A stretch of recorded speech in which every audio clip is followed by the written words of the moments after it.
पापा के गुजर जाने के बाद माँ बहुत उदास रहने लगी थीं। मैं अक्सर उन्हें हंसाने की कोशिश करती थी, लेकिन उनकी उदासी खत्म होने का नाम ही नहीं लेती थी। कुछ दिनों से मैं नोटिस कर रही थी कि हमारे मोहल्ले के एक अंकल अक्सर हमारे घर आते जाते थे। मैं जब भी कॉलेज से वापस आती थी, वो मम्मी के कमरे से बाहर निकल रहे होते थे। मैंने मम्मी से भी पूछा कि राजीव अंकल हमारे घर क्या करने आते हैं, पर उन्होंने मेरी किसी बात का जवाब नहीं दिया। एक दिन कॉलेज से वापस आने के बाद मैंने देखा कि राजीव अंकल पसीने से भीगे हुए मेरे घर से निकल रहे थे और मेरी मम्मी भी सूट सही करती हुई बाहर आ रही थीं।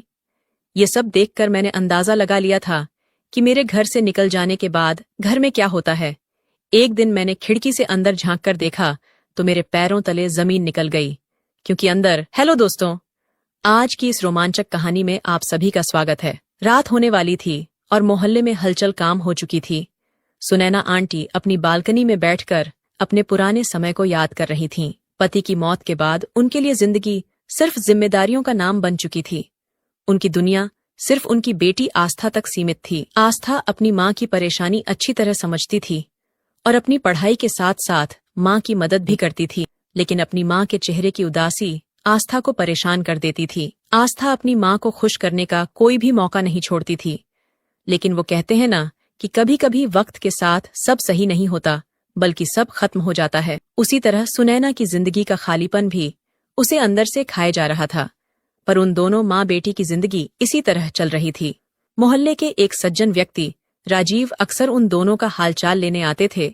राजीव अंकल की पत्नी की मृत्यु हो चुकी थी और वो भी अकेले ही रहते थे। वो सुनैना आंटी की हर संभव मदद करने की कोशिश करते थे। कभी राशन ला देते थे तो कभी घर के और छोटे मोटे काम कर देते थे। उनकी बातें सुनैना आंटी को सुकून पहुंचाती थीं। एक रोज जब आस्था कॉलेज गई हुई थी तो राजीव अंकल ने सुनैना आंटी से कहा, सुनैना जी, मैं जानता हूं कि आप पर कितनी जिम्मेदारियां हैं। आप हमेशा खुद को भूलकर दूसरों के बारे में सोचती हैं, पर क्या कभी आपने यह सोचा है कि आपको भी खुश रहने का हक है और अपनी जिंदगी अपने हिसाब से जीने का हक है। सुनैना राजीव को ही देख रही थी। उसे राजीव की आंखों में प्यार और अपनापन दिखाई दे रहा था, पर उसने बहुत ही उदास मन से जवाब दिया, राजीव, मैं सिर्फ अपनी खुशी के बारे में कैसे सोच सकती हूँ।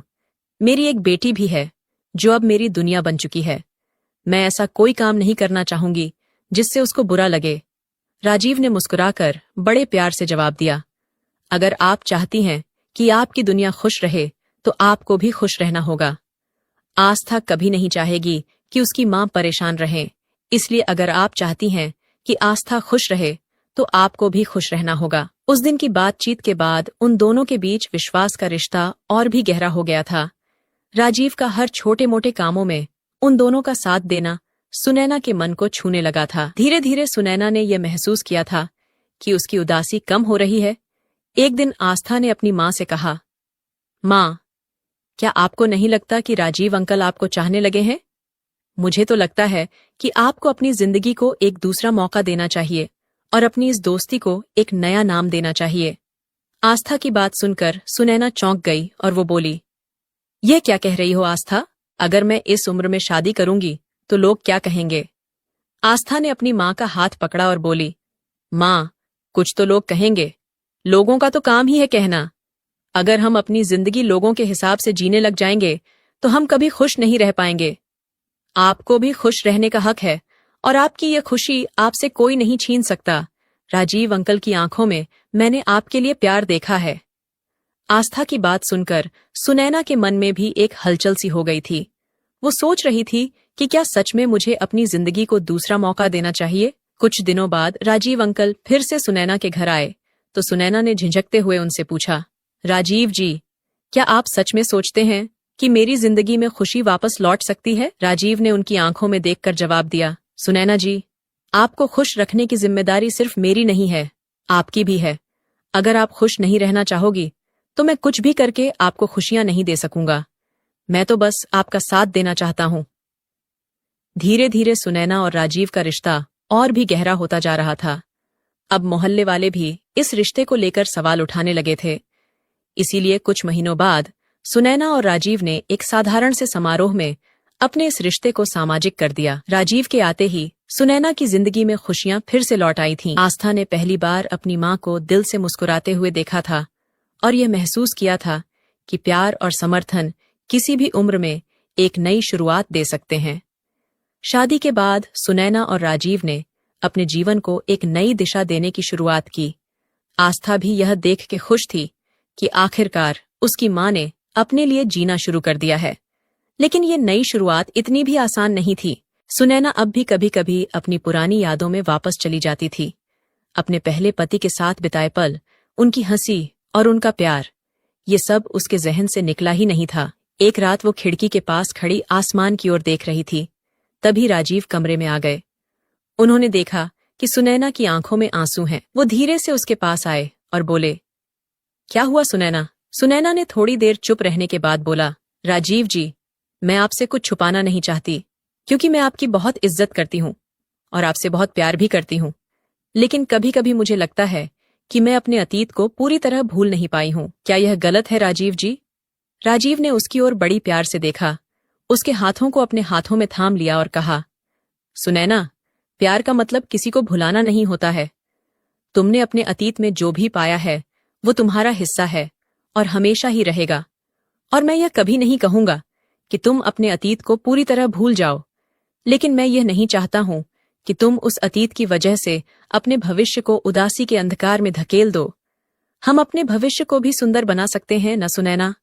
राजीव की यह सारी बातें सुनकर सुनैना की आंखें नम हो गई थीं। आस्था भी इस रिश्ते की गहराई को समझने लगी थी।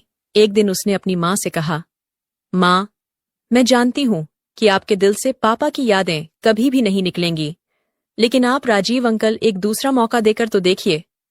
सुनैना ने आस्था को गले लगा लिया और बोली, आस्था, तू तो बहुत समझदार हो गई है मेरी बच्ची। तू सब समझती है कि तेरी माँ के दिल में क्या चल रहा है। आस्था मुस्कुराकर बोली, माँ, मैं सब समझती हूँ और आपकी खुशी में ही मेरी खुशी है। मैं देखती हूँ कि राजीव अंकल ने आपको जो अपनापन दिया है किसी के नसीब में नहीं होता है। अब सुनैना और राजीव को आस्था के भविष्य की भी चिंता होने लगी थी, क्योंकि आस्था के कॉलेज का अंतिम साल चल रहा था और वो अपनी पढ़ाई में भी बहुत मेहनत कर रही थी।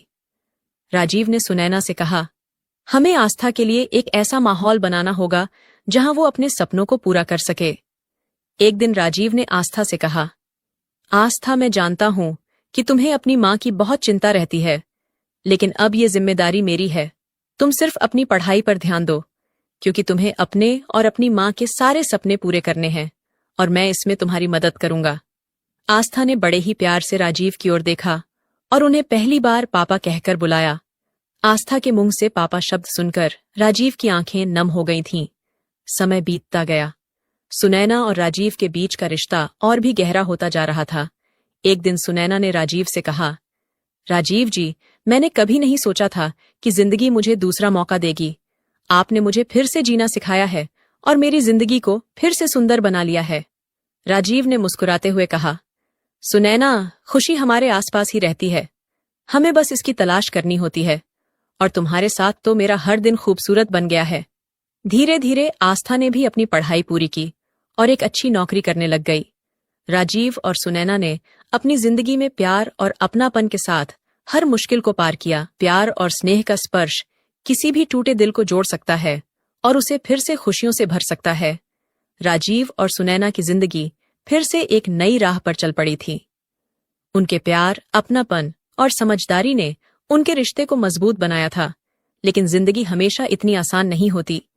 कुछ महीनों बाद उनके रिश्ते में एक ऐसा मोड़ आया जिसने उनके रिश्ते को परखने का मौका दिया। मोहल्ले में कुछ लोग उनकी शादी से खुश नहीं थे। कुछ पड़ोसी तो अक्सर उन्हें ताने मारते रहते थे। एक दिन बाजार में सुनैना की एक पड़ोसन ने उसे रोक लिया और कहने लगी, सुनैना जी, आपको बुढ़ापे में शादी करने की कौन सी जरूरत है महसूस हुई थी? अब तो आपकी बेटी शादी लायक हो चुकी है और आप अभी तक उसके लिए बाप ढूंढ रही हो। सुनैना को यह बात बहुत चुभ गई थी। घर लौटने पर उसने राजीव से बात की और बोली, राजीव जी, मुझे लगता है कि हमारी शादी से आस्था की जिंदगी पर गलत प्रभाव पड़ सकता है। आपको नहीं पता है कि लोग हमारे बारे में क्या क्या बातें कर रहे हैं। राजीव ने एक गहरी सांस ली और सुनैना का हाथ पकड़कर कहा, सुनैना, हमने यह फैसला अपने दिल और समझदारी से आस्था को ध्यान में रखकर लिया था। लोग तो कुछ ना कुछ बातें करते ही रहेंगे, लेकिन हमें लोगों की बातों से टूटना नहीं है।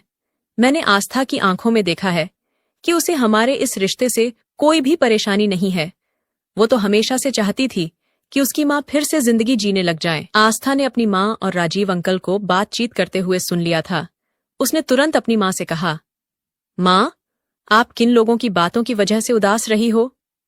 जब हम उदास रहते थे, क्या तब ये लोग हमारे दुख में शामिल होने आए थे? शायद नहीं।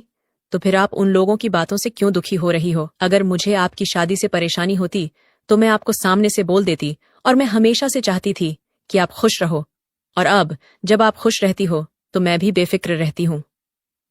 सुनैना ने आस्था से कहा, आस्था, तू सच में मेरी ताकत है, लेकिन मैं तुझे कभी किसी तरह की परेशानी नहीं देना चाहती।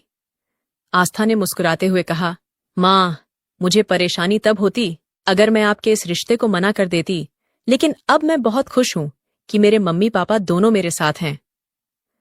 कुछ दिनों बाद राजीव अचानक से बीमार पड़ गए।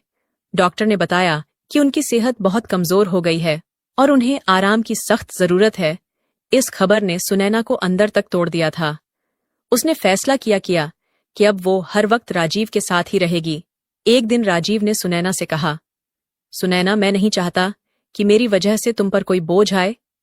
सुनैना ने रोते हुए कहा, राजीव जी, आप मेरे लिए कोई बोझ नहीं है, बल्कि आप तो मेरी जिंदगी का एक मजबूत सहारा हैं। इस रिश्ते में हमने साथ जीने और हर मुश्किल का सामना करने की कस्में खाई हैं। इसी समय आस्था ने भी एक बड़ा फैसला लिया। उसने अपनी नई नौकरी के प्रस्ताव को कुछ समय के लिए टाल दिया ताकि वो अपने मम्मी पापा की देखभाल कर सके। उसने राजीव से कहा, पापा, अब मेरी बारी है।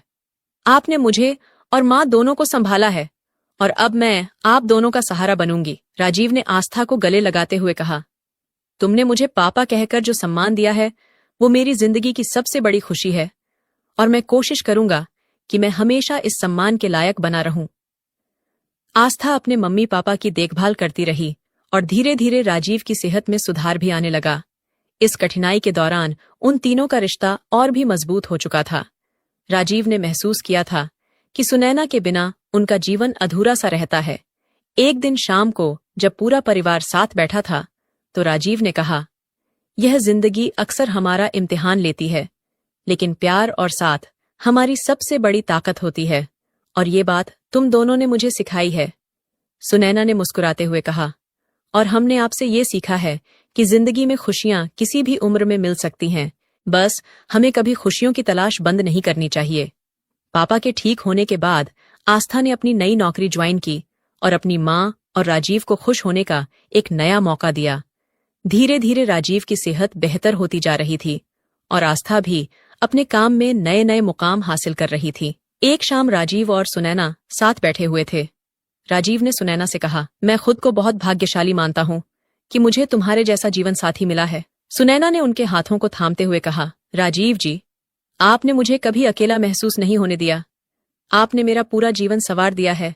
ये रिश्ता मेरे लिए किसी वरदान से कम नहीं है, और मैं खुश हूँ कि हम दोनों ने एक दूसरे को समझा और जिंदगी भर एक दूसरे का साथ निभाना का फैसला लिया। कुछ महीने बाद आस्था की जिंदगी में भी एक नया मोड़ आया। ऑफिस में ही उसकी मुलाकात अभिषेक से हुई, जो एक बहुत ही समझदार और नेक दिल इंसान था। समय के साथ साथ उन दोनों की दोस्ती गहरी होती गई और धीरे धीरे प्यार में बदलने लगी। एक दिन आस्था ने अपनी माँ और पापा के सामने अभिषेक का जिक्र करते हुए कहा, माँ, पापा, अभिषेक मेरे लिए बहुत खास है और मैं चाहती हूँ कि आप दोनों भी उससे मिलें। सुनैना और राजीव ने एक दूसरे की तरफ देखा और मुस्कुराए। वो दोनों आस्था के लिए बहुत खुश थे, लेकिन भावुक भी थे, क्योंकि उनकी बेटी अब अपनी जिंदगी का एक नया सफर शुरू करने वाली थी। कुछ दिनों बाद अभिषेक आस्था के परिवार से मिलने आया। उसकी शालीनता और शांत स्वभाव ने राजीव और सुनैना का दिल जीत लिया था। अभिषेक ने बहुत ही विनम्रता के साथ कहा, मैं आस्था के लिए एक अच्छा जीवन साथी बनने की पूरी कोशिश करूंगा और आपके परिवार को अपना परिवार मानूंगा। आस्था और अभिषेक की शादी की तैयारियां शुरू हो गई थीं और कुछ दिनों बाद उन दोनों की भी शादी हो गई। शादी के दिन जब सुनैना ने आस्था को तैयार होते देखा तो उसकी आंखें भर आई थीं। उसने आस्था को गले लगाते हुए कहा, तूने मुझे हमेशा गर्व महसूस कराया है और आज मैं तुम्हारे लिए बहुत खुश हूं कि तुम्हें एक ऐसा जीवन साथी मिला है जो तुम्हारा सम्मान करता है और तुमसे प्यार भी करता है। तुम दोनों हमेशा साथ रहना और खुश रहना। मैं तेरे पापा हमेशा तेरे साथ खड़े रहेंगे और अब तो अभिषेक भी है। कुछ इसी तरह राजीव और सुनैना, अभिषेक और आस्था एक दूसरे के हो गए। अगर आपको यह कहानी पसंद आई हो तो वीडियो को लाइक करें और चैनल को सब्सक्राइब करें ताकि जब भी वीडियो डाले नोटिफिकेशन सबसे पहले आपको मिले।